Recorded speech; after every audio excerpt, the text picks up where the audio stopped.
Bien, nos encontramos en este momento con el presidente de la Asociación de Ganaderos, Mauro Barrios, con quien vamos a conversar. Por cierto, Mauro, hay una situación realmente, yo diría hasta espeluznante, ¿no? Hicimos un recorrido por la planta José Ignacio Abreu Lima, allá vía Caicosé, Comería. Y oye, es lamentable cuando vemos en todo ese recorrido muchísimos, pero es que perdimos la cuenta. Nos cuentan algunos pisatarios por allí, algunos dueños de fincas, que son más de 50 pivotes en la misma circunstancia de abandono. De hecho, nos metimos allí en varios de ellos y todo lo que es el banco de transformadores, bombas de agua, mangueras picadas y pivotes, pero muy nuevos, y que uno se pone a revisar un poco lo que es la parte de ese proyecto.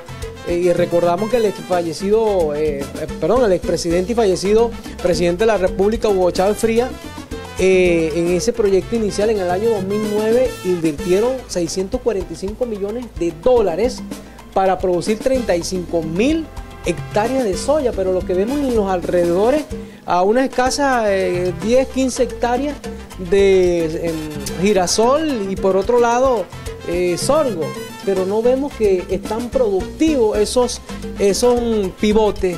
¿Cuál es tu opinión, Mauro Barrio, en relación a esa parte agroindustrial, esa parte productiva que tanto el presidente de la República habla y sobre todo ahora Nicolás Maduro, que se refiere que hay una guerra económica contra la oposición, tiene una guerra económica contra el Estado? ¿Cuál es tu opinión, Mauro? Gracias, Alexander. Es una bonita oportunidad para hablar un poco de ese bello proyecto, porque si uno va al intríngulo de las cosas, realmente es una bonita oportunidad que uno desde el primer momento denunció que esa no era la mejor manera. Y no era la mejor manera porque cuando nosotros estábamos abogando porque se ampliara el plan manicero, y así lo hicimos saber en una comisión que se llamaba Comisión contra el Latifundio del Estado Anzoátegui, donde está compuesta por 21 personas, nosotros hicimos el planteamiento para ser elevado a la instancia del Ministerio de Agricultura y Tierra de que fuese un plan manicero y se comenzara con el esbozo de un plan de soya, porque aquí no había el conocimiento de soya necesario para acometer un proyecto de esa envergadura. Cuando se trajeron todo de Brasil y se planteó y se expropiaron la finca, nosotros dijimos que eso estaba equivocado. Y estaba equivocado porque nadie siente la tierra como son sus propios usuarios, que son los productores, porque un productor no se improvisa. Y eso es una de las cosas que este gobierno, y el gobierno anterior, invirtió mucho dinero, pero que se perdió, porque se trató de improvisar a los productores, y eso no se puede improvisar. Entonces nosotros dijimos que para cuidar todos esos equipos, para que la gente tuviera el sentimiento de celo por las cosas, debían ser los productores a los cuales se le diese esos créditos.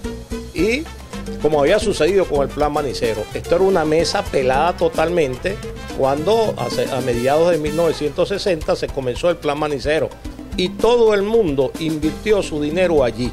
Los que se quedaron cesantes de la industria petrolera, recordamos que ahí hubo una crisis petrolera en los años 60, porque ahí se abrió el canal de Suez y entonces comenzó a fluir el petróleo liviano de los países del Golfo Pérsico y se paró la producción en Venezuela, y sobre todo porque había una tecnología mucho mejor y se desembarazó de mucha gente que aquí trabajaba. Fue cuando el Tigre se quedó solo, la gente se fue y emigró para Caracas, para Valencia, para Ciudad Bolívar, para Ciudad Guayana.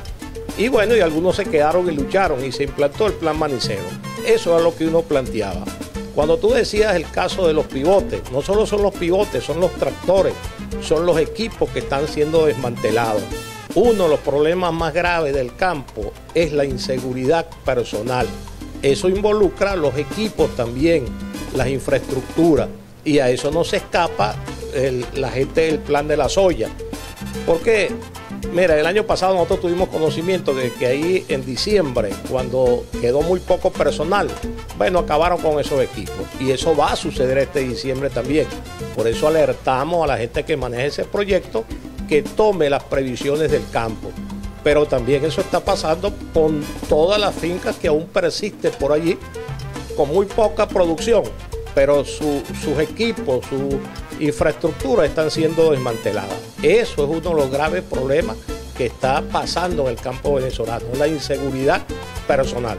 Ahora, pero Mauro, en este gobierno, por ejemplo, del presidente Nicolás Maduro, ¿han tenido ustedes la oportunidad, o tú como presidente de la Asociación de Ganaderos, los productores del campo acá de la Mesa de Guanipa, en este gobierno han tenido la oportunidad de conversar con algún vocero del gobierno, con el mismo ministro de Agricultura y Tierra? ¿Han tenido la oportunidad de conversar con ellos para que de alguna manera le haga entrega esos pivotes a la gente del campo, los productores del campo? Mira, uno ahorita se está hablando del diálogo, y uno de los diálogos más claves que se debe hacer es el diálogo agropecuario. ¿Por qué? Porque no hay comida, ni va a haber comida, por lo menos en el país. Entonces, esa mesa de diálogo del sector agropecuario es importante, pero no que se haga una mesa de diálogo a nivel de la región capital, porque siempre pasa eso. De hecho, en junio se hizo una mesa que funcionó, que más o menos se tomaron algunas consideraciones, que en los actuales momentos se han ido aumentando paulatinamente los precios de todos los productos que estaban regulados, que tienen que ver con el campo, pero que lamentablemente es a destiempo, y lo estamos viendo. La semana pasada se elevó el precio de la leche en polvo a 70 bolívares el kilo. Pero ya la gente que maneja eso con los precios de importación está diciendo que se va a quedar corto, que eso debe ser 100 bolívares. Eso sucede con el queso, con la carne, con la caña de azúcar. Ahorita está pasando con el azúcar, que ya se elevó a 18 bolívares el kilo, pero eso es lo que están pidiendo los productores. Entonces, si no hay una mesa de diálogo, si no hay una mesa entre los factores de producción, bueno, no se va a llegar a una conclusión adecuada, porque lamentablemente eso sale a destiempo. Entonces debe haber desde los sitios más alejados mesas de diálogo con la gente que produce, con la gente que sabe. Así eso se eleve a la parte del Estado, a la parte nacional, pero que sea en las regiones donde se planifique, donde se ejecuta. Pero lo más importante es que se cumpla, porque tú puedes hacer muchos planes, pero cuando llegan a Caracas cualquiera inventa uno nuevo y te destroza el que tú llevaste. Aquí el gobierno tiene que volver las caras al campo, pero no habrá producción si no hay seguridad jurídica y si no hay seguridad personal.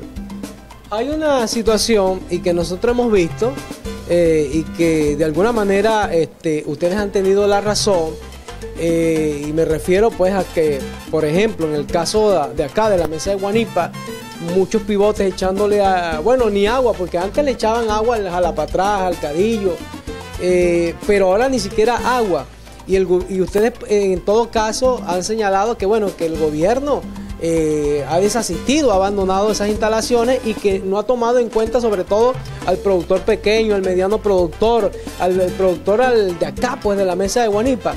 Pero hay una situación también que pasa, y yo quisiera que tú le explicaras a los televidentes, porque hemos visto también que en el lado del sector privado, por ejemplo, allí vemos en esa misma vía, Caicosé-Comería, vemos aproximadamente como, yo perdí la cuenta, pero son como unos 60 galpones para criar pollos y que forman parte del sector privado.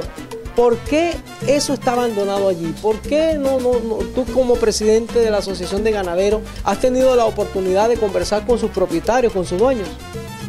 Mira, nosotros conocemos por experiencia y por contacto con todos los productores de las diferentes categorías, llámese pollo, llámese porcino, no voy a decir cochino porque al amigo Pedro Pérez no le gusta que le digan cochino, pero y con la parte de ganadería, eso es igualito en todos lados. ¿Por qué? Porque ahorita cuesta mucho dinero producir, pero el sector agropecuario también se está viendo con un problema grave, que es el problema de la mano de obra. En el campo casi no existe la mano de obra.